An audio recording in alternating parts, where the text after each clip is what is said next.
Greetings, I am Rebekah Bodie, a graduating business administration senior from Miami, Florida, and today we will be talking about Chapter 13, Strategic Entrepreneurship. I will be focusing on Section 5, which is the internal innovation. So, as a quick icebreaker, I want you guys to ask yourself the following questions. What is international entrepreneurship? What industries have produced international entrepreneurs? What is the importance of international entrepreneurship? And throughout my presentation, I will be answering all three of these questions.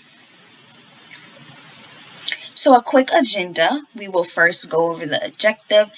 I will give a brief quiz, and then I really encourage you guys to leave any questions or concerns in the discussion post. So the objective, explain international entrepreneurship and its importance. So international entrepreneurship is a process in which firms creatively discover and exploit opportunities that are outside their domestic markets. Some examples of famous international entrepreneurship companies are Apple, Google, Microsoft, and Facebook. All four of these examples are perfect examples of famous international entrepreneurship companies. So the importance of international entrepreneurship is that it, number one, increases globalization.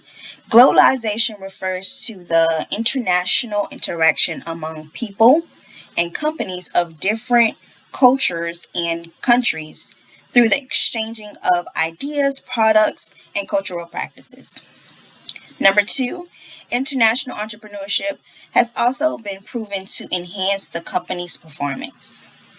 Number three, often international diverse firms are often stronger competitors within their domestic market. And lastly, number four, internationally diverse firms are generally more innovative. And going off of this topic of innovation, that is what my presentation will be comprised of. So firms can follow different paths to innovation. In fact, there are three approaches firms use to innovate. So number one, they use internal innovation, they use cooperative strategies, and they use acquisition strategies. For the purpose of my presentation, I will only be focusing on the internal innovation.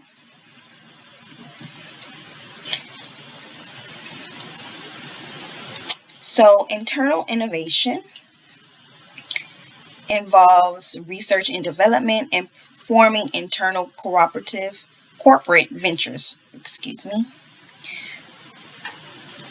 Through effective research and development, firms are able to generate patentable processes and products that are innovative in nature.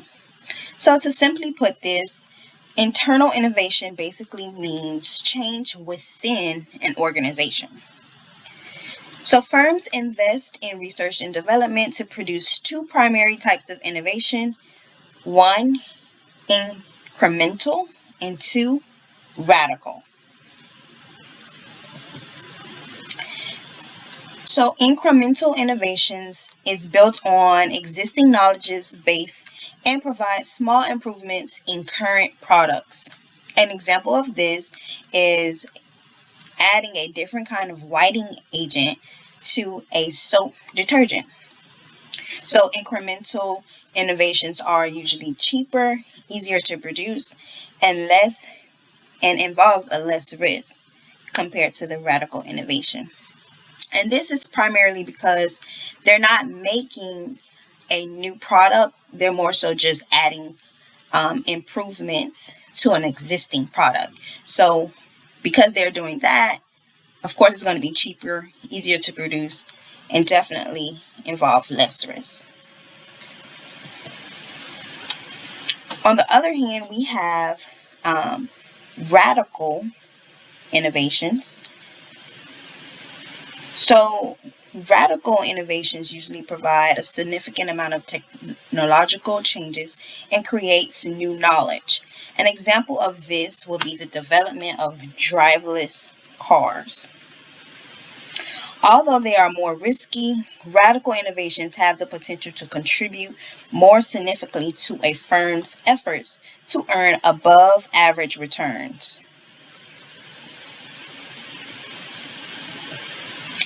In summary, we learned what international entrepreneurship is and how it is important, what the internal innovation is, and the two types of innovation.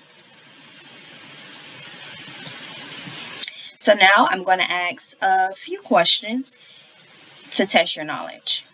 Number 1, what is the international entrepreneur? What is international entrepreneurship? Feel free to pause the video if you need to. If you answered, it is the process in which firms creatively discover and exploit opportunities that are outside their domestic market, you are correct. The second question is, what are the two primary types of innovation? If you answer incremental and radical, you are correct. And good job. Thank you guys, and thank you for listening to my presentation. I hope you learned something. Please feel free to leave any comments or concerns or questions in the discussion box. Again, I am Rebekah Bodie, and you guys have a great day.